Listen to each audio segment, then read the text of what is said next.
Good afternoon, guys. We've talked about wolves in a previous video. Now, we talked about how wolves take care of their young, how much they love one another. But today we're going to talk about a wolf who basically went wrong. He turned lobo. He was a loner, whereas most wolves are pack animals. This wolf was not.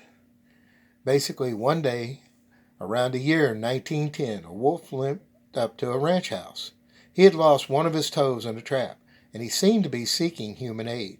But instead of help, he was met with a raised rifle and had to flee.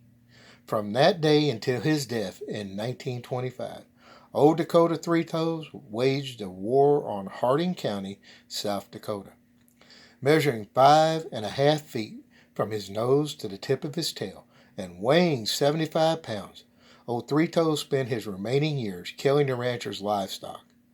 In one 3-month period, it was recorded that he destroyed $6,700 worth of sheep, cattle, and horses. Now, in today's dollars, guys, that would have been over $210,000. Now, old Three Toes proved to be more intelligent than the professional wolfers. Wolfers were all what we know as wolf hunters, who tried to hunt him. He led these riders down ravines that became too narrow for the horses to get down, and if that didn't work, he'd lead them through fields full of gopher holes and prairie dog holes where the horses could easily trip and fall, throw their riders, or worse, break a leg. He once hid in the body cavity of a dead horse. This was found after they backtracked trying to figure out where they lost him. The old wolf was so smart, he ate only his freshly killed prey to avoid poisoned bait. He was also especially good at springing the traps that were put out. But finally, the legendary wolf was trapped by a federal wolfer who buried traps on a hill, then transplanted sagebrush beside them. Now, the next day, old Three Toes, curious about this freshly dug earth around the bush, come to investigate. And he stepped into 2 of the traps, and he died a few hours later.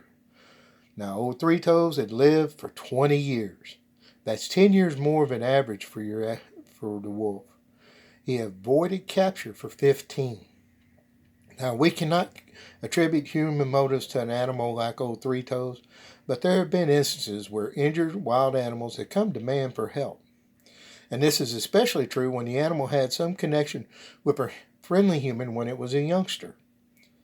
Now, the thing is, imagine that rancher who first shot at old Three Toes. He's probably wishing he'd never seen that wolf. He's probably wished he'd been a better shot. Or, better yet, he probably should have just helped the wolf and been done with it.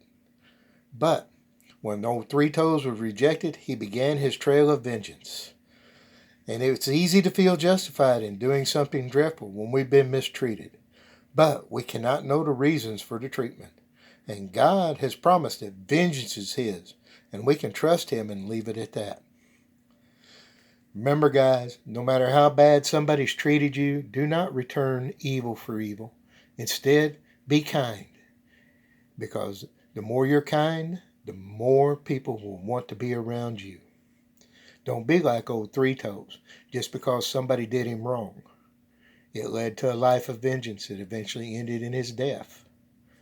So remember this. Romans 12, verse 19 says, Beloved, do not avenge yourselves, but rather give place to wrath. For it is written, Vengeance is mine, and I will repay, says the Lord. Once again, guys, you see this old wolf who got mad? Don't get mad. Don't get even. Instead, be kind. Be like Jesus. Y'all have a blessed day.